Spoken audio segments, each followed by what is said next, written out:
Hey everybody, it's Clef from Punchboard Paradise and coming to you today with another kind of first look at a brand new game that just hit that me personally was super excited about, and that is going to be Pax Hispanica.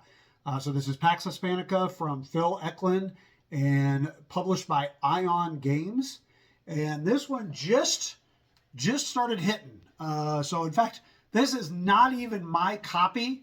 Another friend of mine, he got his copy first, and I borrowed it to try to start to learn it, and I haven't given it back. I may not give it back until I get my copy because I'm having such fun with it. But anyways, we'll get to that. So Pax Hispanica.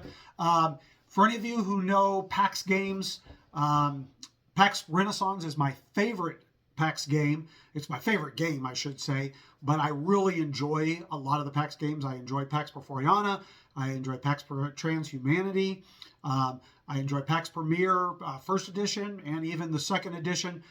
All the PAX games have just really hit for me, and I've always enjoyed the kind of how they play with the variable kind of win conditions. It's not about victory points, especially the basic PAX games, maybe not PAX Premier, Second Edition, I realize that's victory points, but the other ones are all kind of you have to do this to be able to win, and you have to have these kind of, different things that you have to have done, which is just kind of so intriguing to me of differences of a game, and I've just always enjoyed every single one of them.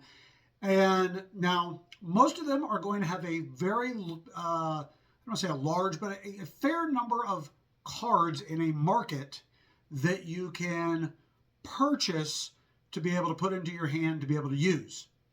I'm going to say right away that's going to be probably the first difference in this game than in the other ones is it's a lot smaller of a market in the sense that you are really only auctioning off the number of cards that there are players in the game. Now, there's a way to get a couple of different, some more cards eventually, but it's not easy. In fact, you can go an entire round with not even getting a card if you don't end up winning an auction and then not having an actual card to play. So a little bit of a difference there in this game than the others. But anyways, I don't want to talk a lot about the differences in them. I really just want to talk about my first impressions here of PAX Hispanica.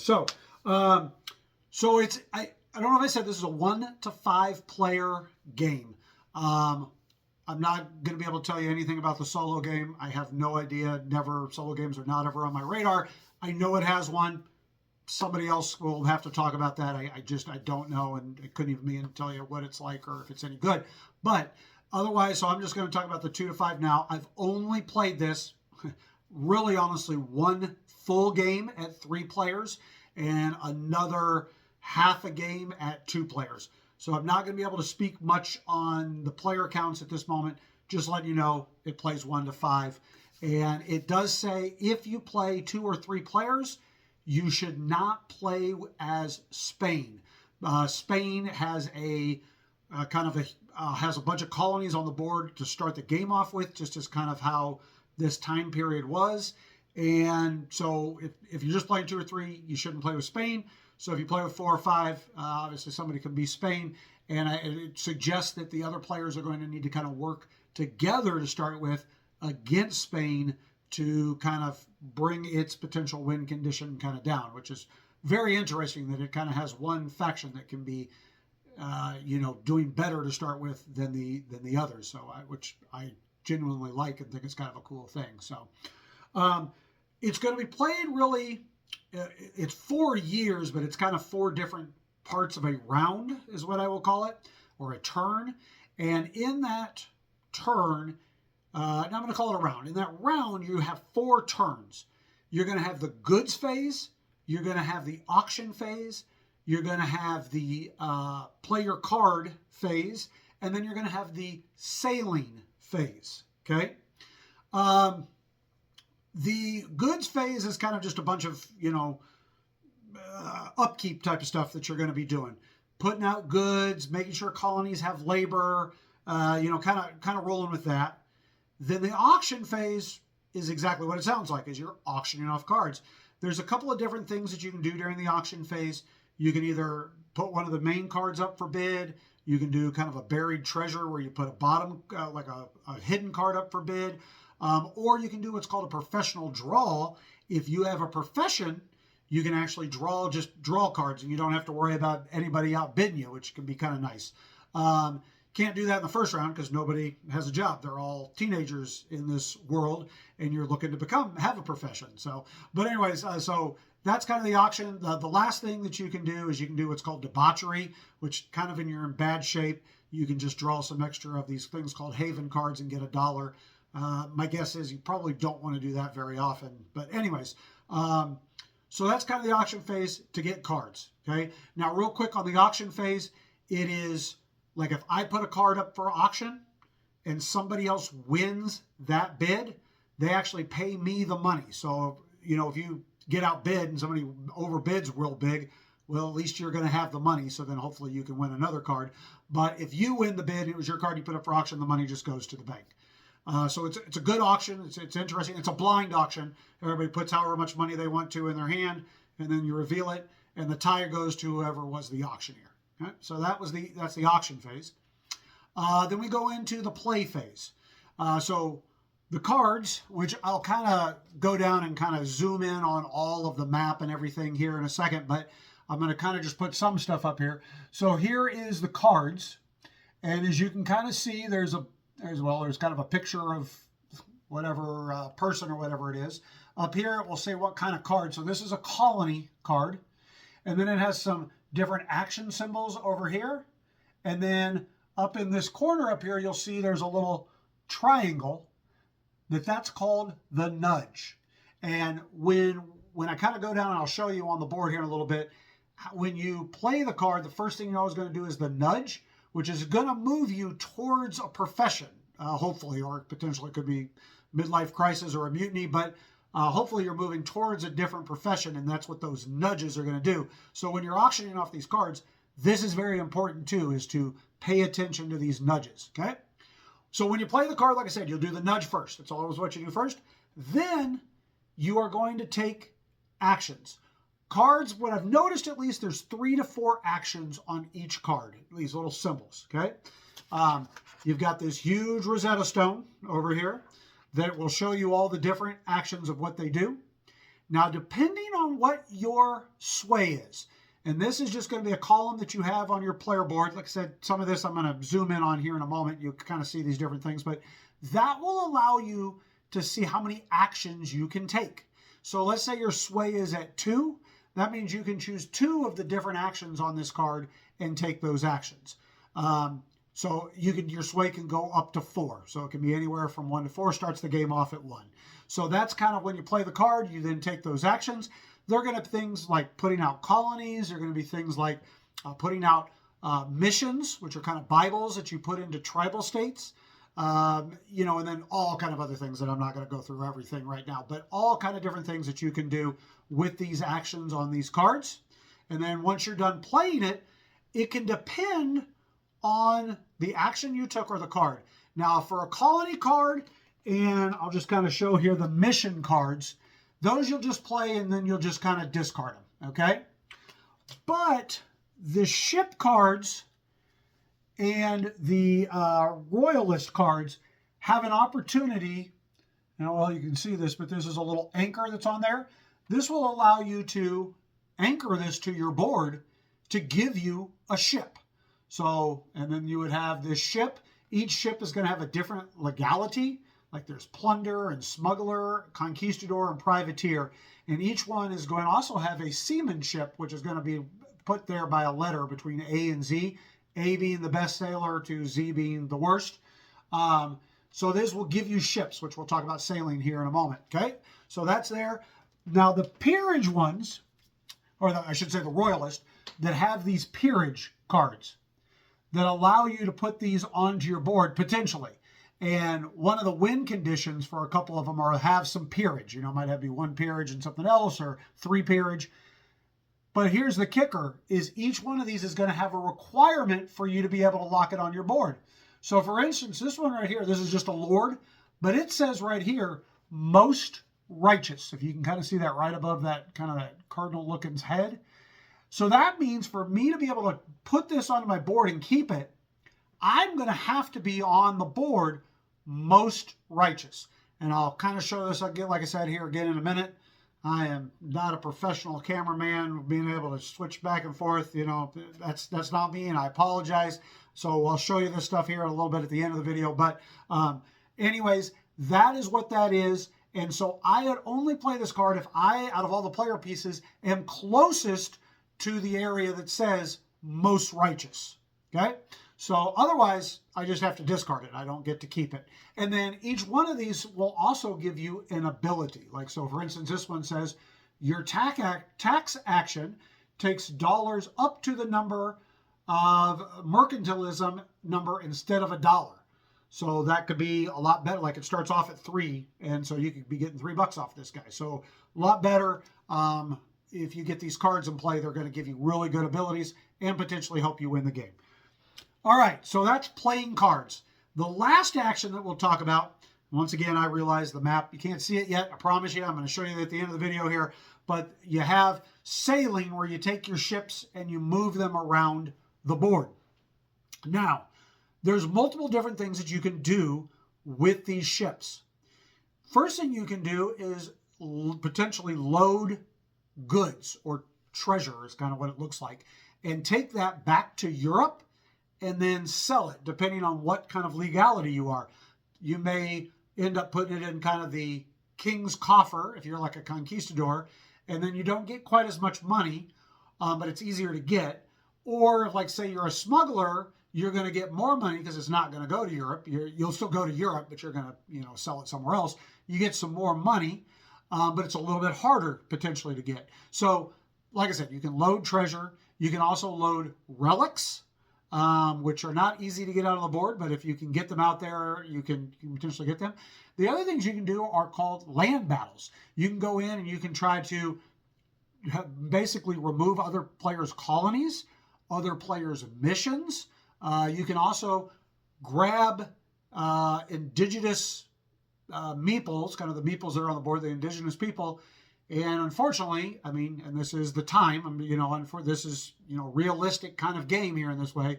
This is kind of like you can grab those indigenous folks and bring them to other colonies to kind of work as like slave labor. So those are some things that you can do. So one thing I will say right now in this video, and now if you're a PAX fan, you probably understand kind of just that Phil Eklund is a very straightforward, this is the time. It's not like it's he's going to sugarcoat anything or remove anything. This does have a lot of opportunity for you to capture indigenous people, use them as slave labor, and put slave labor out on the board. Now, he does say, and Phil Eklund says in his kind of talking about this game, is really this game, yes, I mean, you have ways to win, but it's also kind of how do you want to leave this world?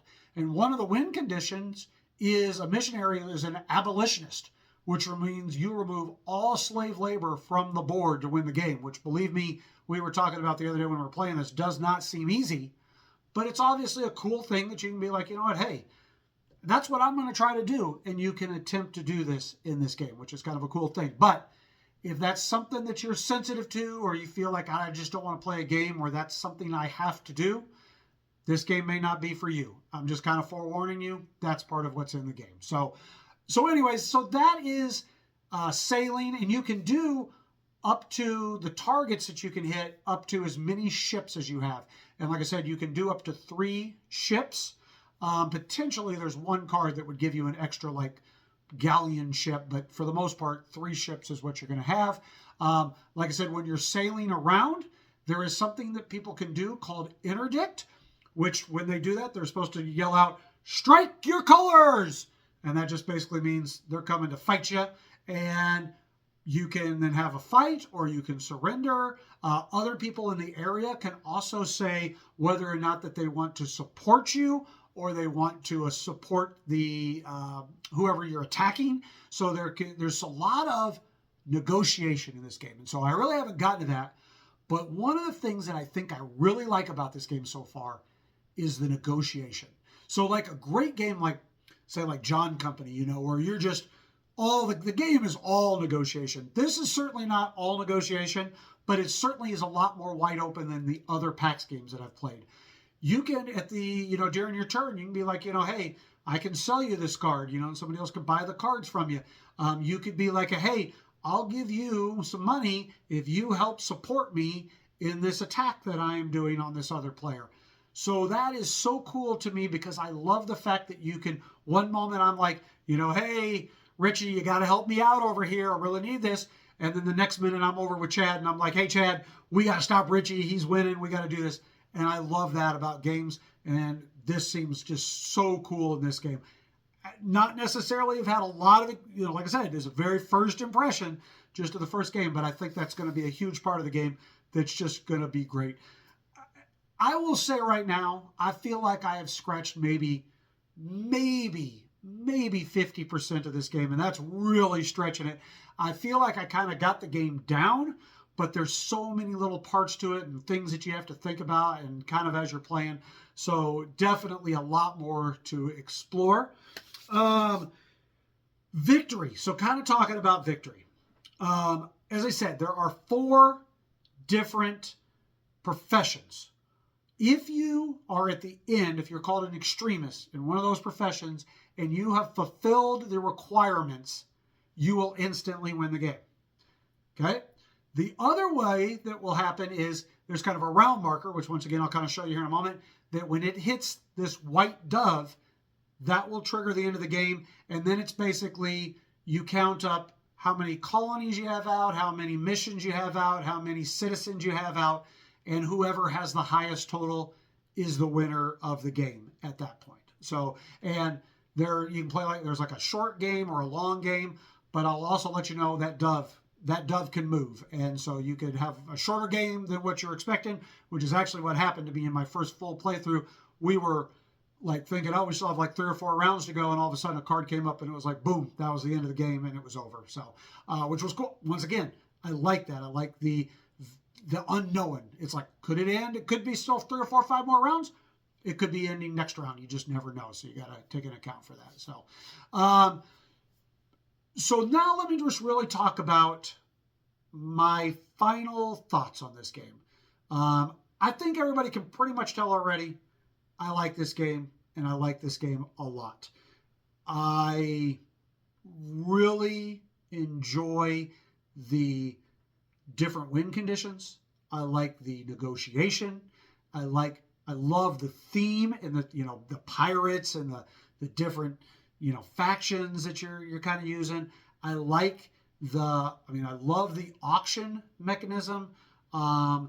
I like that it's, at least I feel so far, it's very tight on taking actions. And, so you're in a way, you're going to want to get your sway up so that you can be taking more actions on the cards. But if you get your reach up, that would potentially be able to get you to draw more cards, which then would give you more options to play more cards. So fantastic in the variability. To me, the replayability of this game is just going to be out the roof. I just can't even begin to say how much I think the replayability will be. Overall, fantastic. I am so excited to get it to the table again. I really, right now, I'm looking forward. I want to get a 4 to 5 player game going where Spain's in the game and we're all like, okay, how are we going to deal with Spain? We gotta get on Spain, or getting to be Spain and having to try to kind of fight everybody else off. Just fantastic, great. So anyways, now let's kind of go down to the table and I'll kind of give you a view of everything that I've been kind of talking about and kind of talk a little bit more about it in there. Okay, so here is the map. You can see this is kind of the Caribbean during the early 17th century. You can kind of see here, there's the timeline.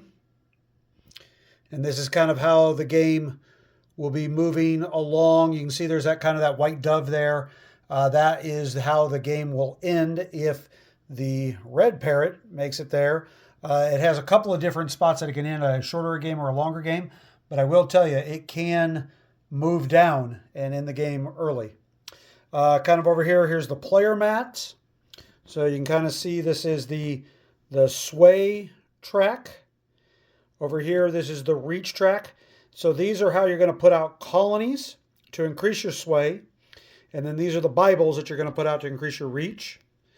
You're kind of your board here where you can put your ships and your peerage and then your coffers.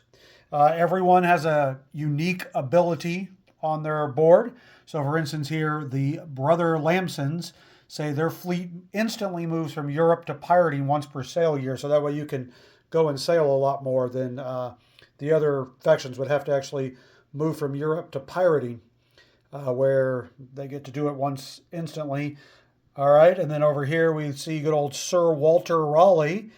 So this is the British player, and you can see here he's immune to mutiny and the letters of marque. So they each have like just a little bit of a different ability, but they all have colonies and Bibles on there that are going to increase their sway and their reach. And then each one of them is going to have 3 ships, and they each are going to have their 5 citizens that they can use to be put out on the board. So, all right, kind of zooming in on the board here, we can kind of see the different areas.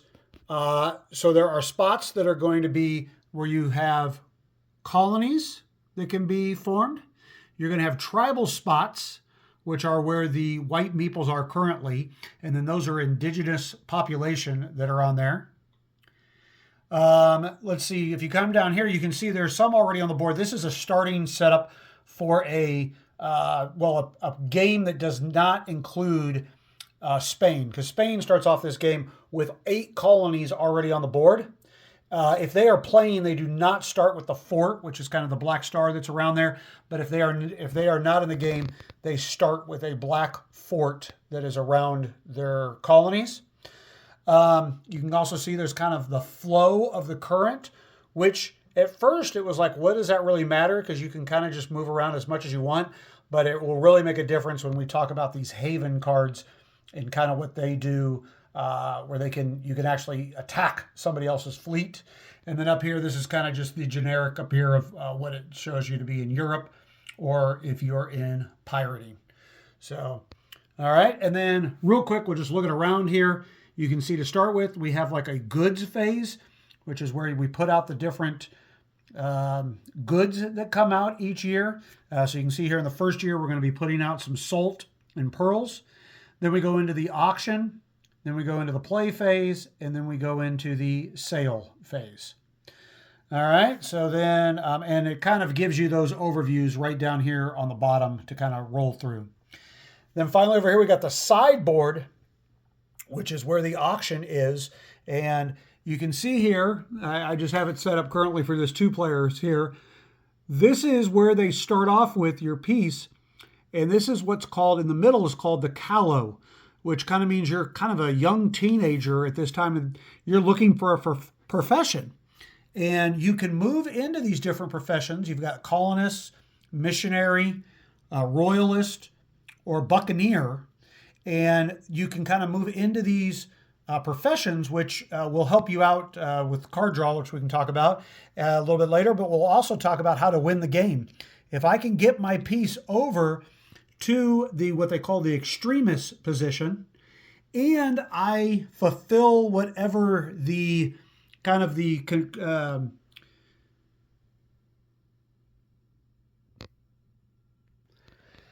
conditions that would instantly win you the game. So that's one way to win the game. The other one is when you hit that dove, that has some other in-game triggers. But how you move on this track is by these cards. When you play them, they're all going to have what are called nudges up here in the right-hand corner. And you can see this nudge here is a nudge to the right. But if we look up here at this one, this is a nudge going up.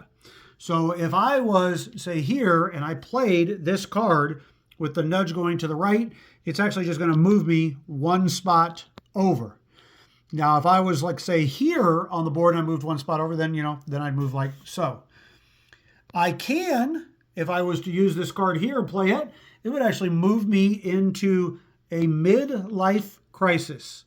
I mean, what a crazy game here. We literally have midlife crisis. You can pay $1 to kind of not have to do it. Otherwise, if you do, you have to go back to the callow and start over again, kind of, and choose a new profession. You might want to at some point because you might realize you want to get into a different profession. And that's one way to kind of do it more, a little quicker to get into a better position. So this is kind of the, like I said, the auction board, and these are the cards. Each one of them is going to have a face-up card when you go into the auction. And you can choose that one, or you can always choose one that's below it. Yeah, so there's just kind of an overlook. Oh, I did kind of want to show you. So here's some of the goods in the game. We have the extra indigenous population / kind of the slave trade meeples that will go out. We have the extra forts. We have what are called cathedrals. So these are going to go on top of Bibles when they get out onto the board, and then that will become a cathedral. And you can actually then, you'll have citizens that will start being produced that you can use to help labor on the colonies. We've got the goods. These are kind of the little treasure goods boxes here that you can see that go out. And then we've also got some tokens here and some relics. And these relics are part of some win conditions and can be worth a lot of money. There's an extra boat. I guess there's one ship that will give you an additional boat. And then I kind of want to show this. Look at this thing. Oh my goodness. I can barely get it on the frame here. The Rosetta Stone. Look at all that information and all that iconography. Hey, it wouldn't be a Phil Eklund game without a bunch of iconography. So you can see there's a lot of it. One small knock that I would say is Ion Games. Why only one of these in the game? I mean, at least two, but this 5-player game, and it's like if I'm sitting there looking at my hand and somebody else is looking, they got to take it. Now, I was easily able to go online and get myself some print off. Some people have already put some nice ones up online that you can print off. So I definitely suggest if you're about ready to play this, you got a lot of players, you might want to print off some extra ones. So, all right. So anyway, so there is a little bit of a look at Pax Hispanica from Phil Eklund and Ion Games.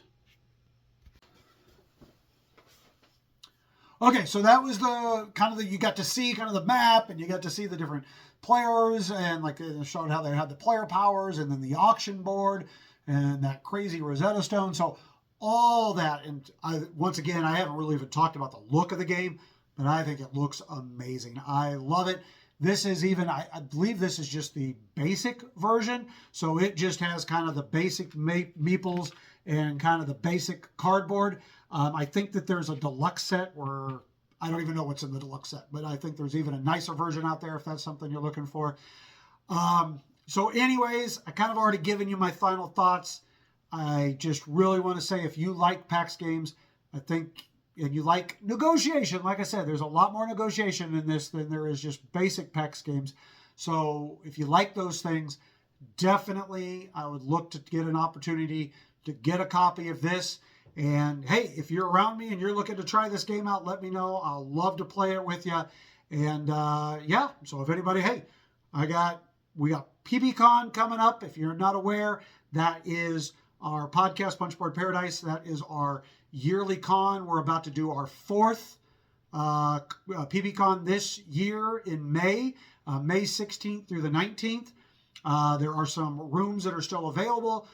There's definitely some regular weekend passes available. So if you're interested and you want to come on out, let me know. Give us an email at punchboardparadise@gmail.com and I can answer any questions. Other than that, all right, everybody. Appreciate it. Have a great day. We'll see you later.